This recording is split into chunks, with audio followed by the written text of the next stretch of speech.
Hi viewers, Paul here. I am the one behind Sling Oz YouTube channel for a Sling high wing build, and we started this journey a couple months back by going up to see Errol on the Gold Coast to check out an airplane. Check out both of them, the TSI low wing and I guess they're calling it the TSI high wing now. Anyway, we're in California on a different journey, visiting my son's grandmother, and we stopped by a little place that I think you might find of interest. Sling! I made some inquiries, and they said, come on by and look for your name on a parking spot. So let's go look for our name on a parking spot. Yeah, Sling. This spot is reserved for you. Wow, that's pretty cool.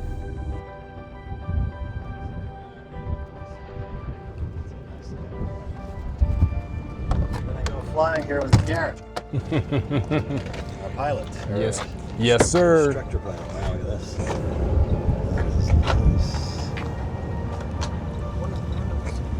Yeah, this is a beauty.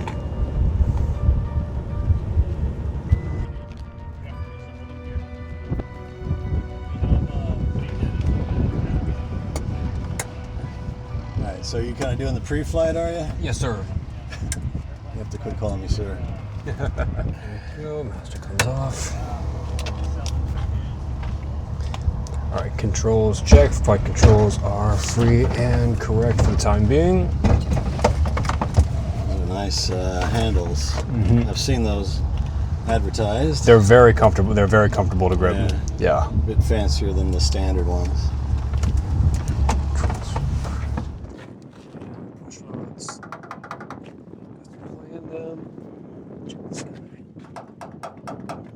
Good.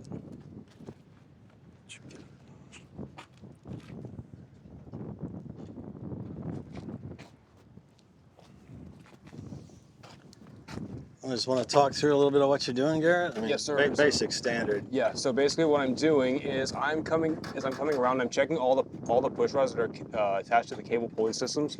So the high wing TSI has push rods that are connected to cables.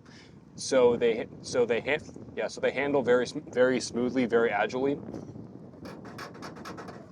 Cool. Right. So what you're looking for in the eyelets, in the tail, in the flaps, and in the ailerons is you're looking for it to have a little bit of play. That tells you that there's no stress on the system.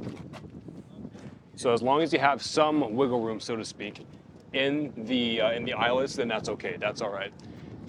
Then what we do is we check the antennas at the very top. We got our VOR antennas, we have our GPS, and we have our comm radios right here on the very top. And I check flight controls inside, but I like doing it outside just so I can visually see it myself. Right. No restriction of any movement. That's good. And then essentially what I did on the left wing, I'm going to come over here and then do on the right wing as well. So I'm going to check the eyelet right here. Right. Push rod moves, wiggles back and forth.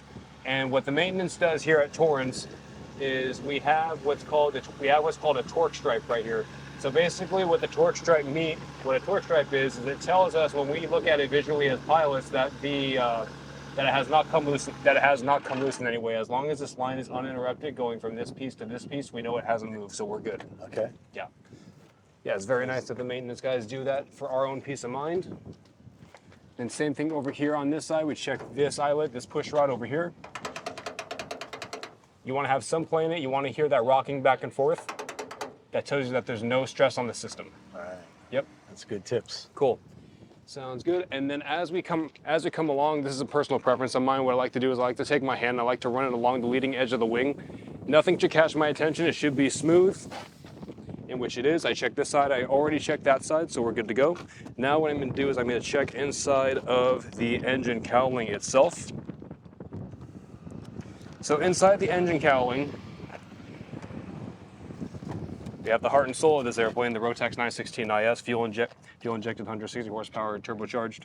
So what we're looking at right here, is the air filter that goes to the box. So what you're looking for is these crimps to be tight. I like to grab it personally and just kind of give it a little shake. Not too hard, just a little shake, just to make sure that's secured in place, just to make sure we get enough manifold pressure on takeoff, which we do. And then we come inside to the engine, and if you see any inlet right here that has a blue knob on it, that tells you that it's either fuel or oil. This one is for fuel because we have our fuel rail right here, and then we got our fuel injectors at the very top of the engine. Right. Yep, that's what we're looking for. And then down here we have our spark plugs. Just take your finger. I like to give it a little gentle tap right here on the spark plug just to make sure that they're seated in which they both are, as expected. Oh, yes, I see. Cool. And then as we come over here to the left, the only hydraulic system that we have on board the aircraft is our brake system right here on the left, and we use ATF fluid, automatic transmission fluid, so it's full and it's clear. That's what we want to see. And then if we look inside this tank right here, yep, that is our coolant. That's our coolant overflow tank. So if we see any amount of coolant in here, we know that there's plenty of coolant already inside the engine. This is just a reserve. It's basically just a backup, so to speak. Right. Just a backup, so to speak. We take a look one more time inside. We look at the throttle. We look at the throttle assembly, the throttle body right here. That's all connected. It's crimped down, and then we look at the throttle cable. That's attached there. It's not disconnected. That's what we want to see. And nothing should catch my eye. And I am satisfied with that. Everything's clean inside. It's a nice looking airplane. Go. Nice paint job. And then as we come around the front, what I like to do is I like to check to make sure that all the nuts inside the spinner hub are all attached. And then I like to take a peek inside at the assembly for the prop governor. And I want to look inside. I'm looking to make sure that there's no oil inside, that it's all dried, nothing's wet, because we have engine oil going from the engine itself into the prop governor system that controls our variable pitch prop. Right. Cool. Take my hand and I like to run over the leading edge of the wing. Same thing as the wings. Yep. I like to make sure that there's no major dents, no major dents, no scratches, no nothing. Come down here, make sure that there's nothing in the air that the engine inlets. It's not blocked this side and on this side. So we have our oil cooler right down here on the bottom. It's undamaged, and I give it a little press, not too hard, just a little press. Just make sure it's seated correctly. And then the coolant radiator is right down here. That's seated securely. That's good. And then I'm going to come around over here to this side. And on this side is where we're going to find our oil reservoir. So the oil reservoir, if we take a look, that's right down here. We see these little elbow joints that are right down here, 1, 2, and 3. So those little elbow joints that are all in blue, that tells you it's either fuel or oil. In this case, it's going to be oil because it's connected to our oil reservoir. So what I'm going to do is I'm going to take the cap off. And because we have a dry sump oil system, we have to manually push the oil through the engine itself to get it back inside the reservoir. So what I'm going to do is I'm going to check the prop to make sure I'm looking at the nickel side. So on the nickel side, you want to push the prop on the nickel side away from you. You say nickel side. What does that mean? Australians will be like, "What you talking about?" Oh yeah. So the leading edge right here where it's silver. Yeah. Which is the rotation of the prop. Right. This is what you're looking for. You want to rotate it in the same direction as where the prop would spin if the engine was on. Don't ever do this with a light combing like he's doing right now. Maybe the last thing you ever do. So what we're doing now is we're doing what's called burping the engine, because we're forcing the oil going through the crankshaft to go back into the oil reservoir. And we can hear an audible burp that's right over here. So as I rotate the prop, what I'm going to listen for is a burp. Give it one more time just to give us an accurate reading. How often would you do that? If you flew this morning, would you still do it? Every pre-flight. Yeah. Every pre-flight. Yeah. So like for instance, if you stop off somewhere and you have to use the bathroom, or you're going to go grab lunch, you're going to be gone from the plane half an hour, 1 hour, 2 hours from now, and then you're going to come back. Yeah, always reburp the engine. I do that for my own peace of mind, just to make sure I have enough engine oil. Sure. And it only takes an extra couple minutes. Right. And so what I'm looking for, I'm going to pull the dipstick out, and you can see where the oil is relative to the flat part on the dipstick. So for a local flight, that's perfectly fine. Even if the oil is all the way closer down to the bottom, not all the way at the bottom, but close down to the bottom, anywhere in the flat for a local flight, that's perfectly fine. If you're going to go on a long cross country and it's closer to the bottom like this, maybe like 1 or 2 centimeters away from the bottom, just out of precaution, just to be more conservative, I would put more oil in, just to make sure that you have enough. Put the oil dipstick back in.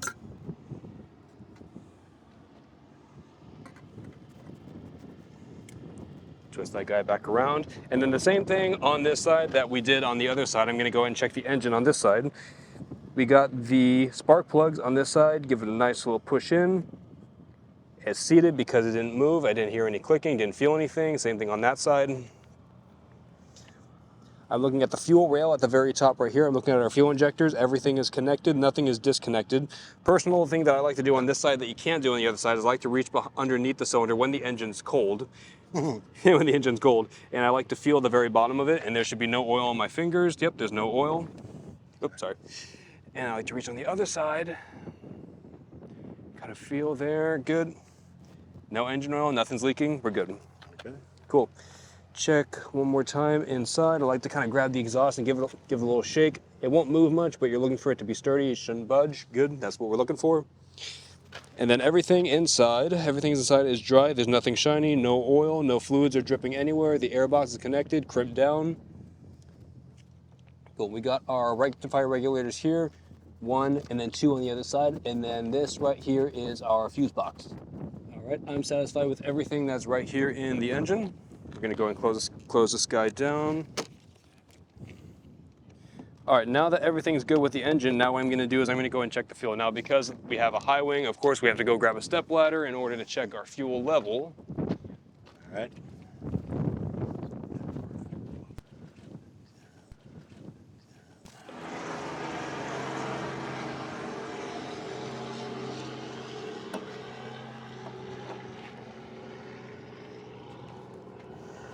Cool, I'm gonna take a look inside. Cool, we got plenty of fuel for today's flight. So each tank on the high wing holds 26.2 US gallons. And you can use that, and the fuel you can use in these planes is 91 octane MoGas or 100 low lead avgas. And then on this plane, we also have the extended range tanks that are further out here on the tips. These hold 6.9 gallons. Oh, nice. So this tank right here, which is our main fuel tank, is 26.2 US gallons. You can use 91 octane MoGas or 100 low lead avgas. And then on this plane, it's a demo plane, it's been optioned with it. We have our extended range fuel tanks, got the same thing on the other side, 6.9 US gallons, 91 octane MoGas, and 100 low lead avgas. We have a small piece wanting to depart the aircraft. There we go, secure, and we got the other ones that are all firmly in place. Screwed this guy back in. Okay, cool. That's why you always have a screwdriver in your hand, right? Yeah. Yes, sir. And I may talk to maintenance, and I may just go have them grab an Allen wrench just because this guy was a little bit loose, just to make sure that we're good to go. Cool. I'll do that in just a minute. So we're gonna go ahead and sump the fuel now. So what I'm gonna do in terms of sumping fuel is when we sump the fuel, what we're doing is we're checking the lowest point in the engine engine tank itself, or not the engine tank, but the wing tank itself. And we're going to look at the fuel sample in sunlight. And it's all clear. There's no debris, there's no sediment. So this is good. So what I'm going to do is I'm going to pour this back inside the tank because it's a clean sample because it came from the wing tank. Right.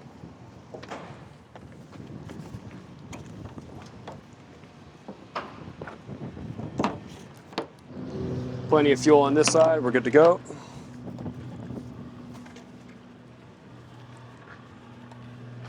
And exact same process as on the right side. Now we're doing on the left. Just going to go ahead and sump the wing tank itself.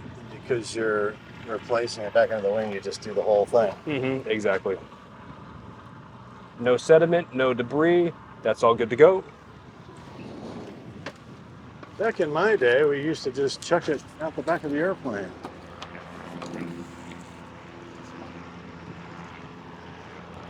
It's all good.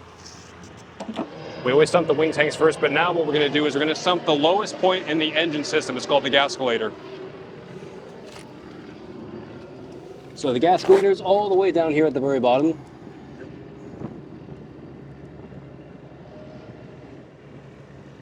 Then we check the gascolator. So because the gascolator is the lowest point in the engine system itself, there's going to be any debris. More often than not, you're going to find debris in this sample versus the ones that are in the wing tanks. And this one's clean, this one's good. So personally, with a gascolator sample, I don't like putting it back inside the wing tanks just because it's the lowest point of the engine system. So it could be dirtier. So what I like to do is I just take this guy, put it back on the ground. Alrighty, so engine is good, prop is good, wing tanks are both good. We got plenty of fuel. Checked all flight control surfaces. Anything else that we are missing? Place and locked, already did that. Pitot tube, cover, clear and secure. So the pitot tube's off. I'm just gonna take one more look inside the pitot tube itself to make sure it's clear of any obstructions. That's something you don't see every day in an airport. Semi driving down the taxiway. And there's nothing inside the pitot tube. And when it comes to the pitot tube, so we have the ram air hole right here, but we also have an angle of attack indicator that's right here at the very bottom. Right, yes. So we don't have a stall indicator in the high wing. We have what's called an angle of attack indicator. Yes, I like those. Yep. And then down here at the very bottom, same with all pitot tubes. We have a drain hole right here to release any excess air pressure. Now what I'm going to do is I'm going to do one final walk around the entire airplane in the high wing and in the TSI. It's an option that you can get for your airplane. We have a rocket deployed parachute. So when you're at least 1,000 feet AGL and you need to get down safely to the ground if you have an anomaly, engine failure, so on and so forth, what you do is you pull the parachute handle that's right in the center console. You pull that out and it will deploy the parachute. And you have to be at least 1,000 feet AGL before you can. But most times when you're flying cross country, you're already at more than 1,000 feet AGL as well already. So it makes this aircraft very, very safe. Whereas if you're below 1,000 AGL and you got problems, you'll still deploy it anyway, right? It'll still deploy anyway. Hope for the best. Exactly. Cool. That's all good to go. Cool. Sounds good. Pre-flight's complete. I'm gonna go talk to maintenance right now and just go get an Allen wrench just for that one screw that was left over there.